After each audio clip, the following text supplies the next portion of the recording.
First things first, this week I want to speak about the man whose shirt's behind me. He's staying at Barcelona. You must be absolutely devastated. He'd be gutted. He'd be gutted. I think, well, you know what I think? I think he's the greatest player in the world. Well, not just me. He is the greatest player in the world by miles. I would have loved him to come. I'm delighted that he's not going to be at Man City because it'd be a no contest. They'd win everything. You know, he would be the icing on the cake for them. So, but in saying that, I would have loved to have seen him play here because he'd be brilliant here. He'd be brilliant anywhere. You know, great player, play anywhere in the world.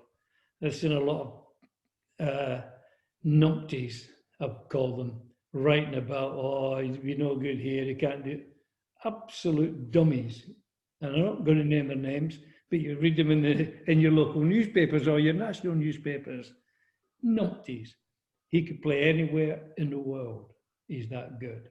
So, well, whatever. He knows Barcelona are on the slide, and it's only going to get worse, and it will just get harder and harder for him. And he wants to finish in a flurry. You know, he wants to win things, and it'd have been great. I think it'd been fantastic. It'd been even better if he was going to come to Man United, of course. But I just wish him all the best. You know, but he will be heartbroken. United obviously haven't got Messi, neither have City. One player who is heavily linked with United as we speak is Gareth Bale. Do you think that would be a good move? Yeah, I think he'd be all right, Gareth. You know, he's a good player. I think Gareth would be a good buy. We could do another left winger. I don't know which position he actually plays these days, but of course, he'd be a great addition.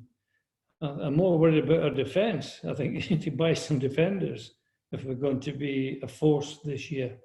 So, yeah, Gareth Bale, I'd have him. He's a good player.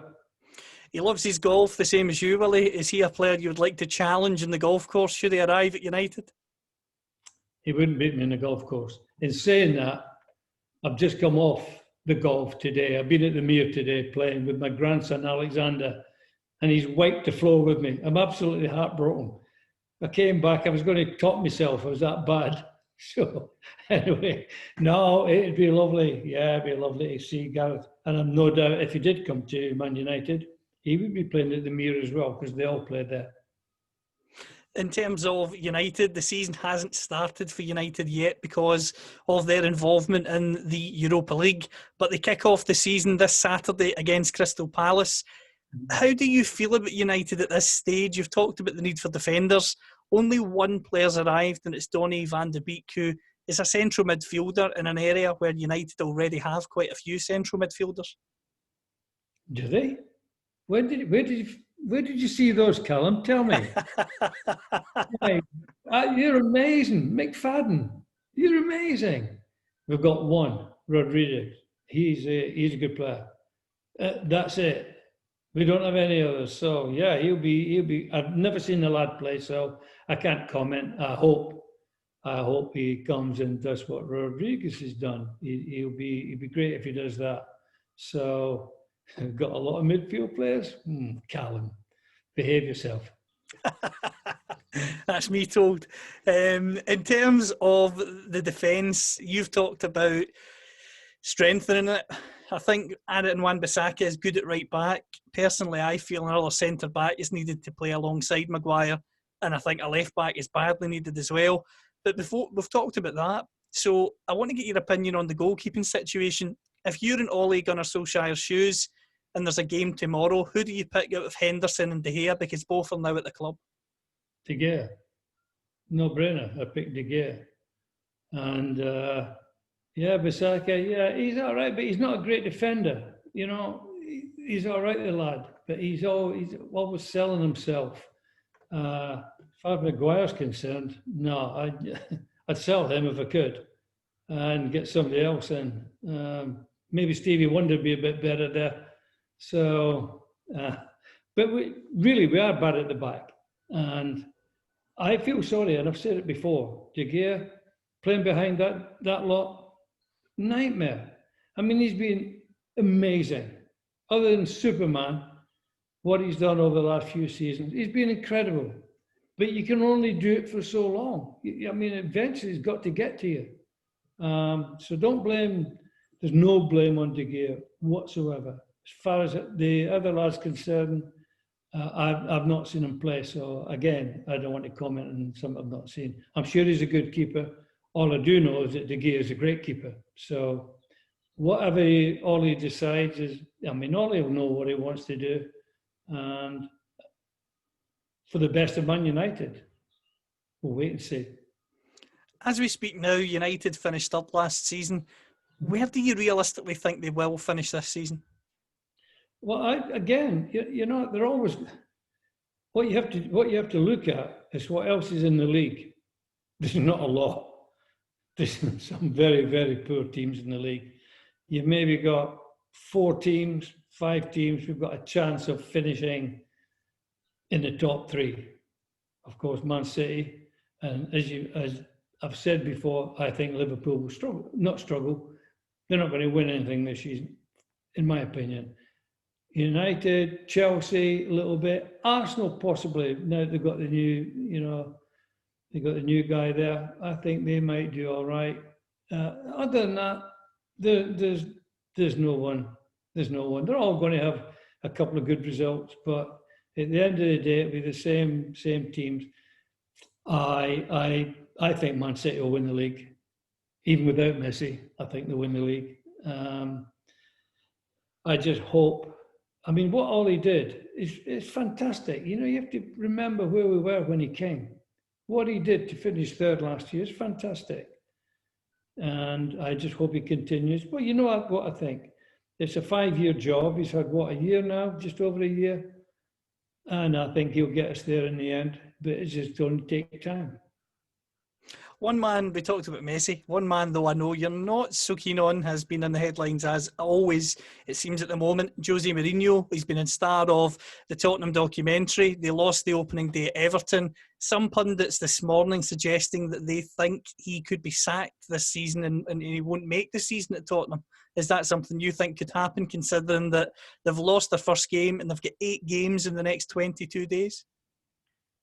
Tottenham average. They're average. They got nothing. They got nothing. They got Harry Kane.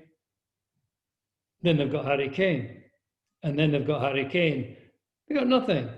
Yeah, watch them. Watch the Dele Alli. He's lightweight. They've got so many average players.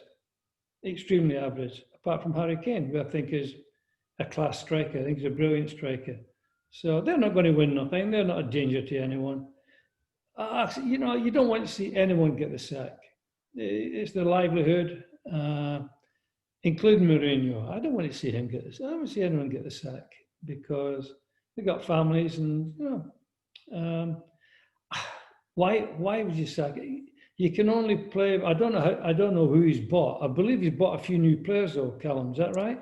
He's bought Højbjerg from Southampton and he's brought in Doherty from Wolves, but he's been moaning and really moaning that he says he needs another striker if Kane gets injured, and he says unless they get one, he's worried about the season ahead. Well, he doesn't have to worry about that because he never attacks. He plays defensive. He doesn't have to worry about getting a striker. He can play without a striker. Makes no difference to his team. Harry Kane must be gutted that he's there because they play defensive. That's his game. That's what he does. And for someone like Harry Kane, who thrives on service, he ain't going to get the service. He won't score 15 goals next season because of the way they play, not because he's not good enough, just because of the way they play. As I've said before, I wish we'd go and sign him. I think he'd be great here. And in terms of Kane, you have said, and you've said it again, that you would like to see Harry Kane at Manchester United. How do you think Harry Kane will feel if Tottenham don't win a trophy this season? Because he is one of the best strikers in the world, but he's never won a major trophy. I know how it feels, Harry. If you're listening or watching, Harry, I know how it feels not to win a major trophy. So, It's difficult because if Tottenham don't want to sell him, then he's stuck where he is. He's just got to make the best of it. But I think he'll struggle because of the way they play, or because of the way Mourinho's teams play. I think Harry will struggle. And I think if someone came in, he'd move tomorrow, if someone came in for him. So I don't know what his contract is. I don't know what clauses they have. I mean, these days it's like, I don't know, you got about 45 pages of clauses, haven't they, nowadays? Ours was quite simple. So I'm not really, to be honest, I'm not interested in Tottenham anyway. They'll win nothing. They're not going to be a threat to anyone. So, and as far as Harry Kane's concerned, I'm sure he's getting paid enough. It will console him when he goes home and talks to his bank manager. He'll be fine. In terms of the Premier League, we were hoping that fans would be able to get back into the ground soon. As we're talking at the moment, a couple of test events may take place in England this weekend with 1,000 fans. Just what would it be like playing, for instance, at Old Trafford, do you think, in front of just 1,000 people when really the stadium holds nearly 80,000? Well, it's certainly better than no one, without a doubt. It'd be better than having no one, which is the case at the moment. I don't know how they're going to work that. Who's going to get the lucky tickets? I just don't know how that works. It's tragic. It will suit a lot of players, because a lot of players, as we call them Tuesday morning players, they'll be loving it that there's no crowd there, because on a Saturday they used to freeze. Then you've got other players who need the crowd because it gives them a lift, and you want to play for them. So it's a mixture. I don't think COVID is going to go away for a long time, and I think it's going to be at least another year before any normality, if at all, is going. So we're going to have to live with it. That's all they're going to do. We have to live with it. You talked about the Tuesday morning players. You were not one of them. You were someone who liked to be a showman with the crowd, take players on, playing the front foot. So for you, playing in front of 1,000 people in Old Trafford with all those empty seats, would you find that frustrating personally? No, not frustrating. No, it's no, because you still play the same. I mean, obviously, yeah. And what the bigger? It was fantastic. In my day, it wasn't 80,000; it was 63,500.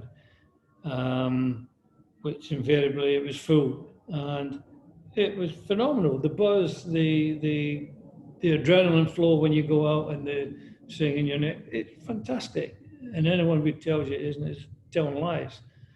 But you go out and play in front of no one as well. You still play the same. You still got to beat your opponent. You still got to create chances, score goals. There's no difference. It just suits some players better than others. It suits the players, the Tuesday morning players, as we used to call them. It will suit them. But the other players will manage. They can play anywhere in front of no one or 100,000. So, no, it wouldn't make any difference to Bestie or Dennis or Bob or myself or Crerand. Make no difference to any of us.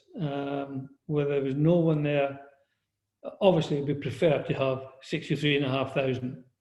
Obviously, that goes without saying. So they just got to get on with it, Callum. There's nothing else you can do. It's the world we're living in at the moment.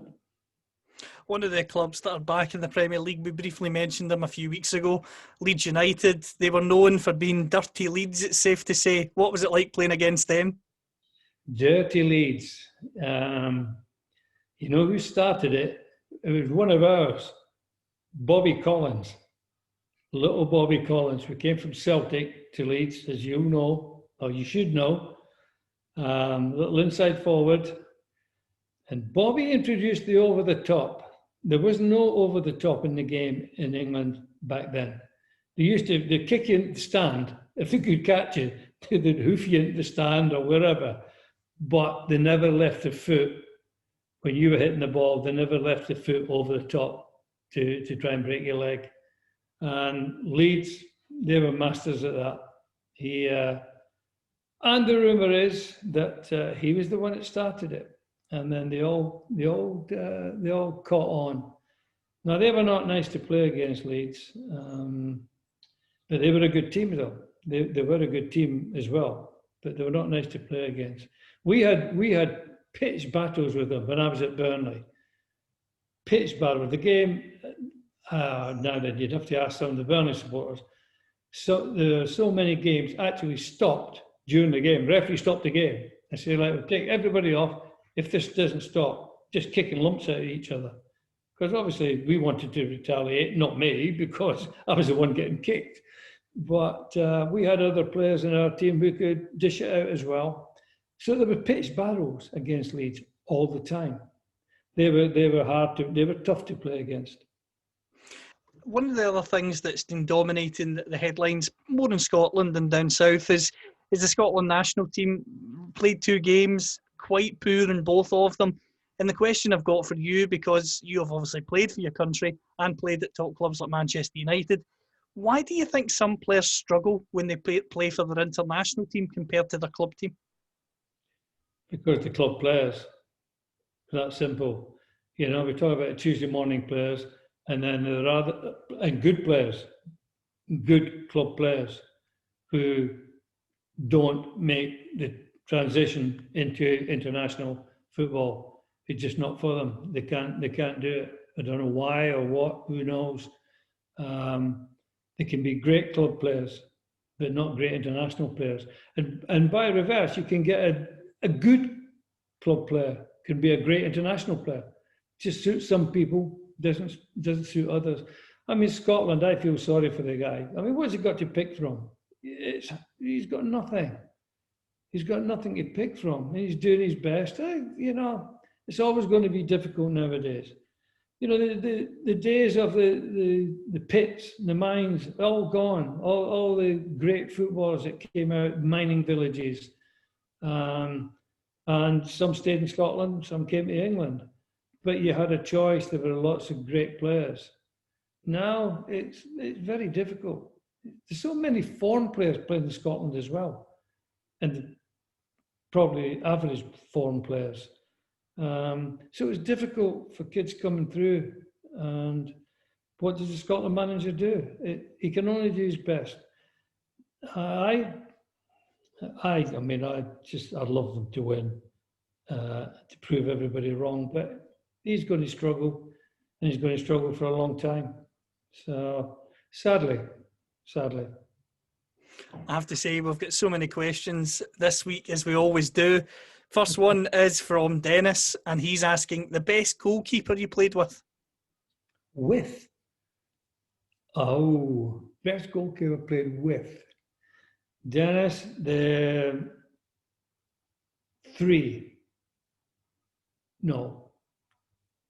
2. Adam Blacklaw at Burnley. Adam was a great goalie. Big Scotsman, big rough old boy.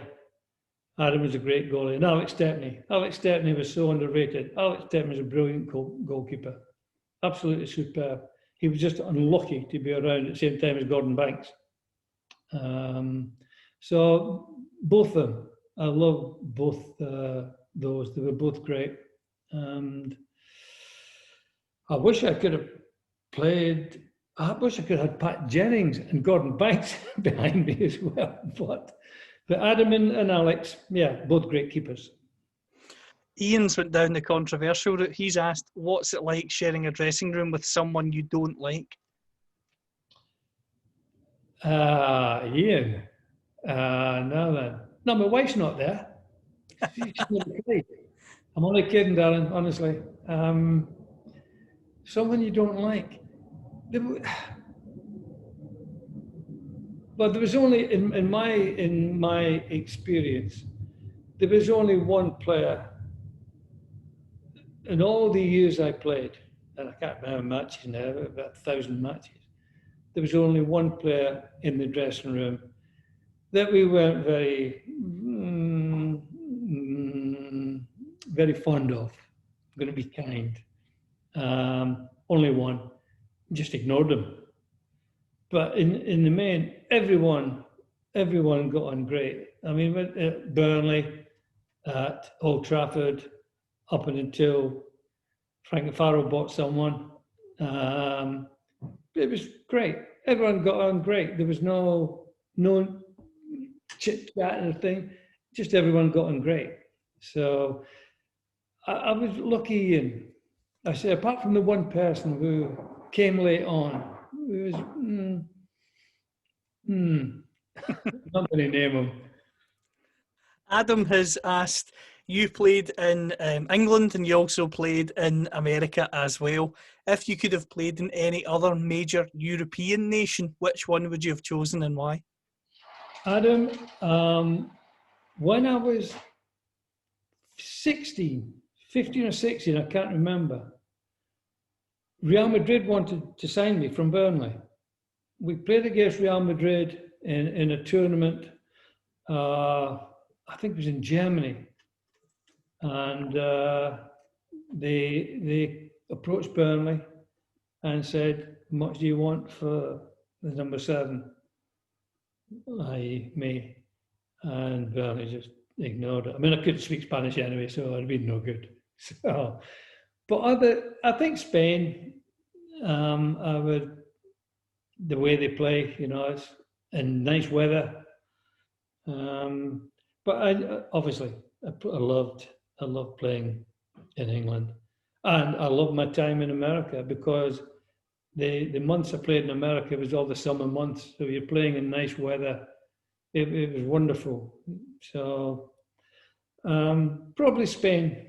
And I think if I didn't have an option. I mean, Burnley just said no. No one asked me. I was only a kid anyway. So, but other than that, just happy with what I did. Carlos, one of our listeners from further afield, has asked, what would you rather win, the European Cup or the World Cup? The World Cup. Carlos, no-brainer. The World Cup is the pinnacle for any footballer. Even to play there is fantastic. It's just a great experience. Yeah, to win the European Cup, especially back in my day, it was a different competition. Now they've got about 400 teams in it. Back in my day, it was just the number one team from each country. Whoever won the league, there only one team from one country, and it was the best of the best. Nowadays, I mean, they got it's not the same. It's just not the same. And yeah, it'd been great to win that. I mean, come close. As you know, we were robbed. In fact, Callum, I've just got a picture. Sent through. I'm going to get it to you. Carlos, if you're listening to this, off the goal that never was, that Dennis scored, and I followed it in and got the picture. I've never seen it before. Against Milan.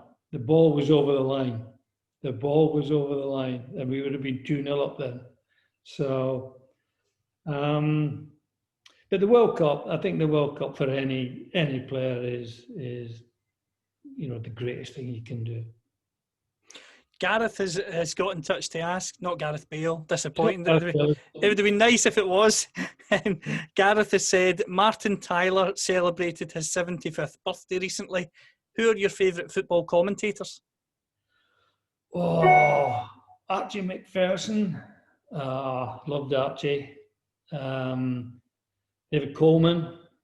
Kenneth Wilson, brilliant. Most of the old guys, the only one I didn't like, he worked for Granada, work it out. But David Coleman was great, and Kenneth Wilson was brilliant. Just a great commentator. John Morty, brilliant. I mean, they were all good. They were pros. They were great. Any of those, I liked all of them. There's another one in Scotland. Oh God, I can't remember his name. Archie and what was the other Arthur Montford? Arthur Montford. Arthur Montford. Arthur was great as well. And you know, they're all good guys. It's like when you go back, people ask about the journalists, the football journalists. Back in my day, they all came out with you. Derek Potter, all of them, Alan Thompson, sorry, I mean, all the names now, Hodgson. After the match, they'd all come out for a drink with you. There was no, you know, looking for stories and trying to be nasty to you. We all were in it together. You know, we were all just happy to be earning a living, playing football and then reporting on football. So, all good guys. I mean, it's changed. The world's changed anyway, but it's full of agents now. Daryl has got a question which I actually really like. He's got in touch to say, if you scored a goal or you were on the back of a newspaper, would you buy it? No, not particularly. I didn't score that many, Daryl. I think in my career, I only scored about 80, 90 goals in my whole career. I made about 2,000 though, but I only scored about 80 odd. No, I never bought a newspaper to see myself in it at all. We couldn't afford a newspaper. It cost too much. And the only one I read is the Daily Mirror anyway. So, no, I never ever bought a newspaper to see myself in it. Grant's got in touch to ask, if you could pick 5 players from any era that you would love to have played with, who would those 5 be? Oh, Grant. Oh, well, without any question, Pele, number 1. De Stefano, Puskás, Eusebio, and probably, we were talking about people I've not played with, I presume, not people I've actually played with. And Jimmy Greaves. I'd love to play with Jimmy Greaves. He was brilliant. So, Michael wants to know, that follows on really from that, if you could play in one stadium the way it is now in the modern era, which stadium would you choose and why? The Old Trafford is phenomenal. Even when it's empty, the atmosphere, it's fantastic. Just a great feel. When you walk in there, it's phenomenal. The only other stadium that we got that feeling was the Maracanã, when we played Brazil, obviously in Brazil. It was a night game and we went out, there was 160,000 people there. It was fantastic. The atmosphere was unbelievable. So, yeah, Old Trafford would do me, and followed by the Maracanã. I've never played at Parkhead. I believe it's brilliant as well, Callum, but I've never played there, sadly. Tony wants to know, it's an awkward question, this. Okay. Who's the most overrated player on the planet today? Oh, Tony, where do you want me to start? I'd have to go. Oh, there's lots of them. Most overrated, my God. Well, I named one earlier on. Dele Alli. Absolute lightweight. Well, there's one. I'd have to go through the whole list. There's just too many. There's loads of them. So it's just the football. It's the way it is. It's just football today. One from Gavin. Nowadays with VAR, would it drive you up the wall? Gavin, I tell you what, I don't know, again, I come back, it must be Stevie Wonder who's looking at VAR, because some of the decisions they come up with are diabolical. You'd think, for me, I would do 2 things to make football less controversial, if that's possible. I'd have goal line technology. Yep, I have it along the goal line. The ball's over the line or not. Simple. That's simple. There's no way around that. I would do away with offsides. I'd have no offsides in the game. And it would create open football.